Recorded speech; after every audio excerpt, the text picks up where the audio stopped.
Assalamu alaikum. Myself Mohammad Burhan. Dear student, today our topic of discussion is carbohydrate.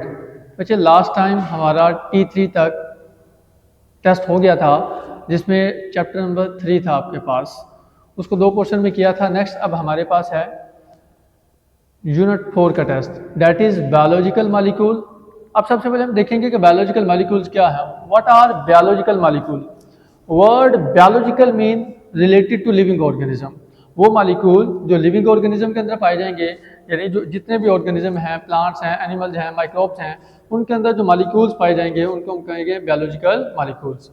अब 4 major biological molecule हैं बच्चे आपके पास, carbohydrate, proteins, lipids and nucleic acid. अगर इनका cell के अंदर ड्राई वेट देखें तो सबसे ज़्यादा हमारे पास मौजूद होता है प्रोटीन, दैट इज़ 50%, और उसके बाद है न्यूक्लिक एसिड, दैट इज़ 18%, उसके बाद है कार्बोहाइड्रेट 15% एंड देन लिपिड्स 10%। अब इस रेशो में ये सारे मॉलिक्यूल्स पाए जाते हैं। इनकी स्ट्रक्चर को, कंपोजिशन को सेल के अंदर हम स्टडी करेंगे और इनका सेल की ग्रोथ में, आगे सेल डिवीजन में क्या रोल है उसको हम स्टडी करेंगे। तो सबसे पहले हम देखेंगे कार्बोहाइड्रेट। हम कहते हैं it is a naturally occurring organic molecule, कुदरती तौर पर पाया जाने वाला ऑर्गेनिक मॉलिक्यूल है। The word carbohydrate means hydrated carbon. क्या मुराद? The word carbohydrate mean hydrated carbon, यानी वो कार्बन, आप ग्लूकोज ही देखें बच्चे, उसका फॉर्मूला है C6H12O6। तो इसमें देखिए इस कार्बन के साथ हाइड्रोजन मौजूद है, इस वजह से हम कहते हैं it is a hydrated carbon. कहते हैं it is a primary product of photosynthesis. Photosynthesis जब होती है, प्लांट कार्बन डाइऑक्साइड और वाटर से ग्लूकोज तैयार करते हैं और साथ में ऑक्सीजन रिलीज करते हैं, तो उसमें हम देखते हैं जो प्राइमरी प्रोडक्ट हमारे पास बनता है दैट इज ग्लूकोज। तो हमारे पास कार्बोहाइड्रेट्स के अंदर कौन सी मेजर 3 चीजें हैं? Carbon, hydrogen and oxygen. इनका पोर्शन कैसा है? 1:2:1। क्या मुराद? आप ग्लूकोज की देख लें, C6, कार्बन 6 है तो हाइड्रोजन 12 है, ऑक्सीजन भी क्या है? 6 है। जितने कार्बन होंगे उससे दुगना आपके पास होंगे हाइड्रोजन। इसका हमारे पास एम्पेरिकल फार्मूला है CH2ON। N जो है दैट इज नंबर, N किसको शो कर रहा है? नंबर को शो कर रहा है। नेक्स्ट हम देखते हैं क्लासिफिकेशन ऑफ कार्बोहाइड्रेट्स। कार्बोहाइड्रेट्स की कितनी क्लासिफिकेशन है? इसकी हमारे पास बचे 3 मेजर क्लासिफिकेशन है, monosaccharide, disaccharide and polysaccharide. What are monosaccharide? As a name indicate, mono mean one, saccharide mean sugar. हमारे पास वो कार्बोहाइड्रेट जो ओनली 1 शुगर के मॉलिक्यूल पर मुश्तमिल हों उनको हम बोलते हैं मोनोसैकेराइड। उसकी बेस्ट एग्जांपल हमारे पास है ग्लूकोज, फ्रुक्टोज एंड गैलेक्टोज। ये 3 बच्चे शुगर हैं हमारे पास, और ये तीनों शुगर क्या हैं? मोनोसैकेराइड हैं। हम कहते हैं monosaccharide are sweet in taste. Monosaccharide क्या होते हैं? जायके में मीठे होते हैं। They are easily soluble in water, पानी के अंदर जल्दी से हल हो जाते हैं। उसके बाद हमारे पास है disaccharide. As a name indicate, di mean 2, saccharide mean sugar, यानी वो कार्बोहाइड्रेट जो 2 शुगर के मॉलिक्यूल के मिलने से बने हों उनको हम बोलते हैं डाइसैकेराइड। मे बी ग्लूकोज मिले जिससे आपके पास बनेगा माल्टोज, मे बी आपके पास गैलेक्टोज एंड ग्लूकोज मिले जिससे आपके पास बन जाएगा लैक्टोज, फिर आपके पास ग्लूकोज और फ्रुक्टोज मिलेंगे जिससे आपके पास बन जाएगा सुक्रोज। जब 2 शुगर के मॉलिक्यूल मिलेंगे उससे जो आपके पास कार्बोहाइड्रेट बनेगा दैट इज डाइसैकेराइड। आज डिटेल से हम डाइसैकेराइड को देखेंगे। हम कहते हैं 2 monosaccharide combined and form disaccharide. It is a dehydration synthesis process. What is dehydration synthesis? D का मतलब है रिमूवल, हाइड्रेशन का मतलब है वाटर। वो प्रोसेस जिसमें आप वाटर को रिमूव कर रहे हैं उसको हम बोलते हैं डिहाइड्रेशन सिंथेसिस। तो बच्चे जब भी 2 मॉलिक्यूल मिलेंगे, बायोलॉजिकल मॉलिक्यूल मिलेंगे, वहां से वाटर रिलीज होगा, तो इस अमल को हम कहते हैं डिहाइड्रेशन सिंथेसिस। अब जब 2 मॉलिक्यूल मिलेंगे उनके दरमियान जो हमारे पास बॉन्ड बनेगा, कोवलेंट बॉन्ड बनेगा, स्पेशली कार्बोहाइड्रेट के अंदर, उसको हम कहते हैं ग्लाइकोसिडिक बॉन्ड। बेटा ये एमसीक्यूज आ जाता है। Glycosidic bond is found in carbohydrate, lipids, protein, nucleic acid. तो ग्लाइकोसिडिक बॉन्ड आपके पास कार्बोहाइड्रेट के अंदर पाया जाता है। They are less soluble in water, क्योंकि बच्चे इनका साइज बढ़ रहा है। जैसे जैसे कार्बोहाइड्रेट का साइज बड़ा होता जाएगा वो पानी के अंदर कम सोल्युबल होंगे और उनका जो टेस्ट है वो भी कम होता जाएगा। जितने वो सिंपलर होंगे उनका टेस्ट भी उतना ज़्यादा होगा, क्योंकि जितना सिंपलर मॉलिक्यूल होगा ग्लूकोज, फ्रुक्टोज, गैलेक्टोज, वो हमारे टेस्ट बड के साथ उतना अच्छे से फिट आएगा, और टेस्ट बड के साथ जब अच्छे से फिट आएगा तो उसका जायका हमें फील होगा। जो चीज़ बड़ी होगी वो टेस्ट बड के साथ फिट नहीं आएगी तो उसका जायका मालूम नहीं होगा। अब डाइसैकेराइड की फर्दर क्लासिफिकेशन है, माल्टोज शुगर, फिर आपके पास आ जाता है लैक्टोज मिल्क शुगर, देन आपके पास आ जाता है सुक्रोज। पहले हम देखेंगे माल्टोज शुगर को। हम कहते हैं maltose it is made up of 2 glucose monomer, 2 glucose के मॉलिक्यूल, 2 ग्लूकोज के सब यूनिट मिलते हैं। आप देखेंगे यहाँ पे ग्लूकोज एंड ग्लूकोज, तो आपके पास क्या बन जाएगा माल्टोज। 1,4 ग्लाइकोसिडिक लिंकेज, आपने ये तो बात पढ़ी है कि इनके अंदर ग्लाइकोसिडिक बॉन्ड बनता है।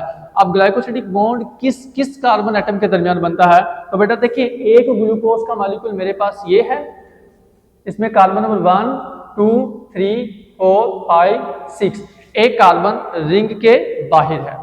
फिर दूसरा ग्लूकोज का मॉलिक्यूल उसी तरह कार्बन 1 2 3 4 5 6।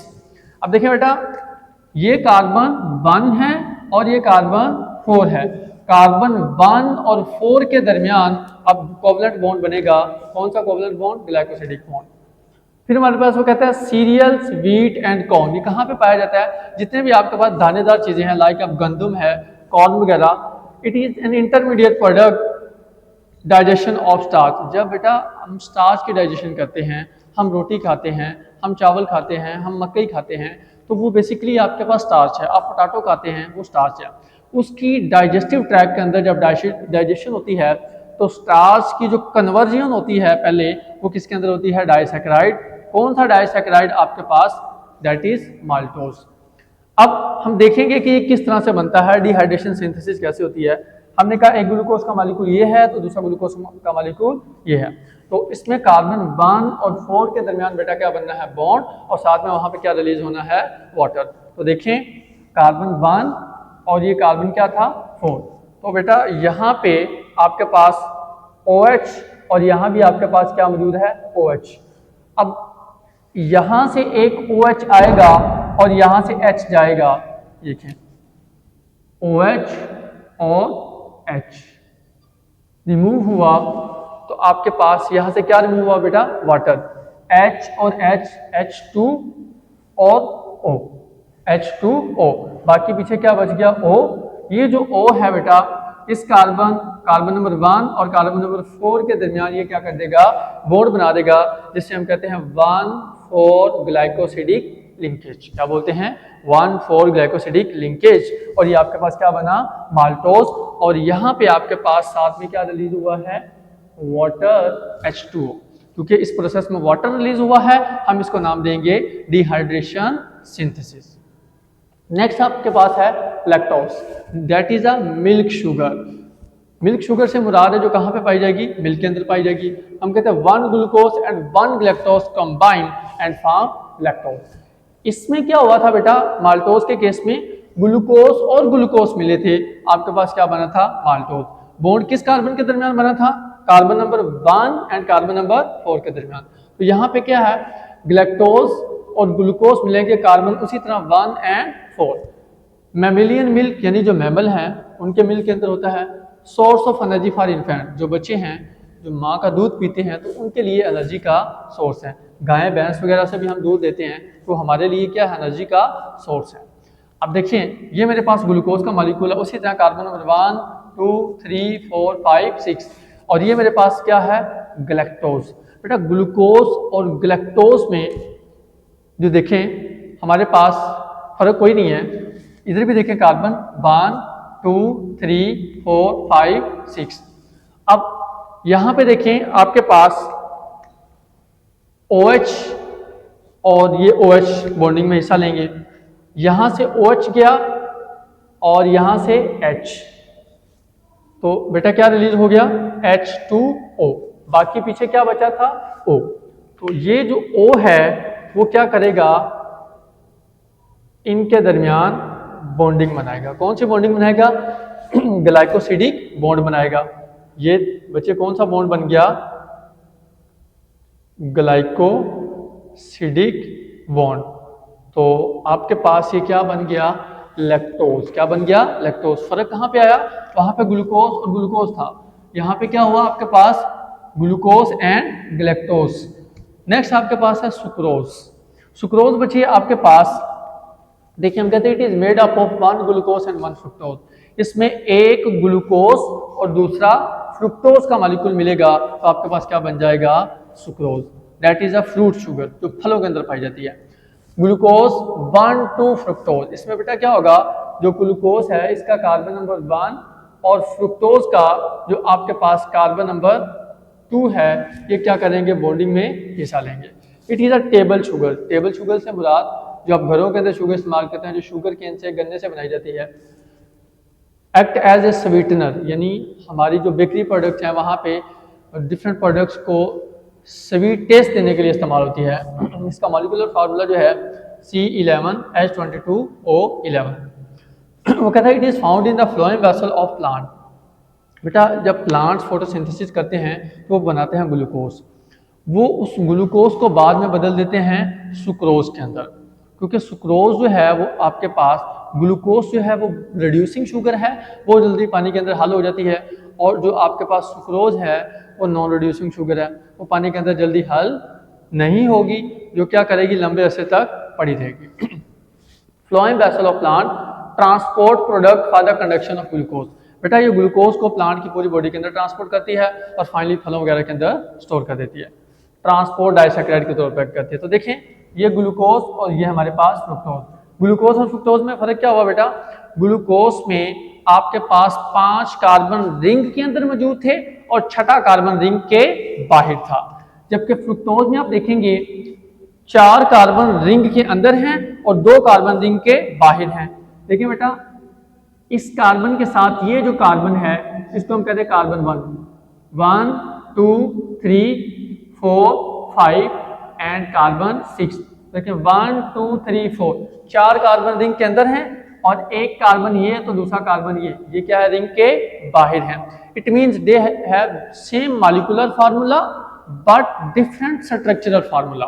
इनका मॉलिक्यूलर फार्मूला तो सेम है बट स्ट्रक्चरल फार्मूला डिफरेंट है, तो ये एक दूसरे के क्या हुए बेटा, आइसोमर हुए। इस फिनोमेना को हम नाम क्या देंगे, आइसोमरिज्म। तो देखें ये अब आपस में बॉन्डिंग करेंगे, आपके पास कार्बन नंबर 2 और कार्बन नंबर 1, तो यहां से OH और यहां से H गया, तो इन्होंने क्या रिमूव किया, वाटर H2O, और इनके दरमियान ऑक्सीजन जो है वो ग्लाइकोसिडिक लिंकेज को क्या कर देगा, डेवलप कर देगा, और ये आपके पास क्या बन जाएगा, सुक्रोज। क्या बन जाएगा, सुक्रोज। तो बेटा ये था हमारे पास डाइसैकेराइड। इसके बाद है पॉलीसैकेराइड। पॉलीसैकेराइड में क्या होगा, इसी तरह से यहाँ पे तो 2-2 मॉलिक्यूल जुड़े थे ना, वहां पे आपके पास क्या होगा, 2 से ज्यादा, 1 2 3 4 5 6, यानी चेन में बहुत सारे मोनोसैकेराइड मिलेंगे और वो आपके पास क्या बना देंगे, पॉलीसैकेराइड। इसकी एग्जांपल आपके पास सेलुलोज है, काइटन वगैरह है, ग्लाइकोजन है। Glycogen is called animal starch. So बेटा आज का लेक्चर हमारा अख्ताम को पहुंचता है। Stay connected. Thank you. अल्लाह हाफिज़।